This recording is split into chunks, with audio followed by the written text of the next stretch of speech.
Hello, this is Vicki from Rolling Harvest Food Rescue with another episode of What's Cooking.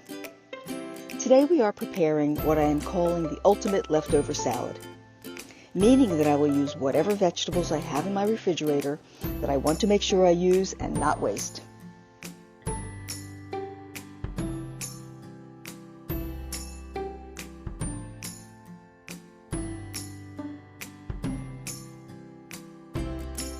Prepare your salad by adding greens such as lettuce, Swiss chard, spinach, baby kale, or any other greens you may have.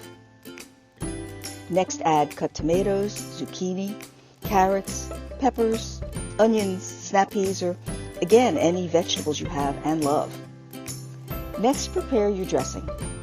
I'm making an easy lemon vinaigrette.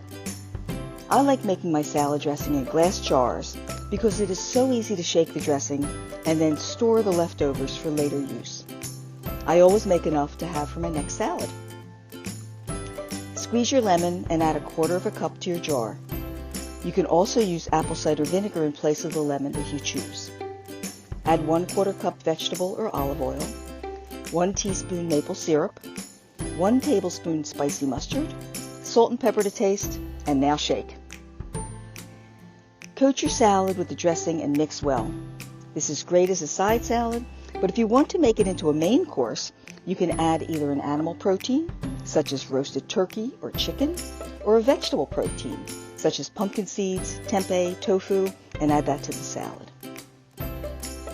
If you make a very big salad and want to save some for later, only dress the salad you're going to eat at that meal and store the rest for later use. It will keep in the refrigerator for 2 to 3 days. You can dress it with the saved salad dressing, and that will store in the refrigerator for 3 to 4 days.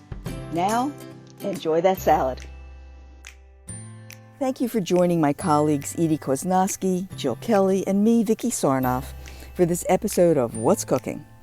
Please check out our website at www.rollingharvest.org for more information about Rolling Harvest Food Rescue.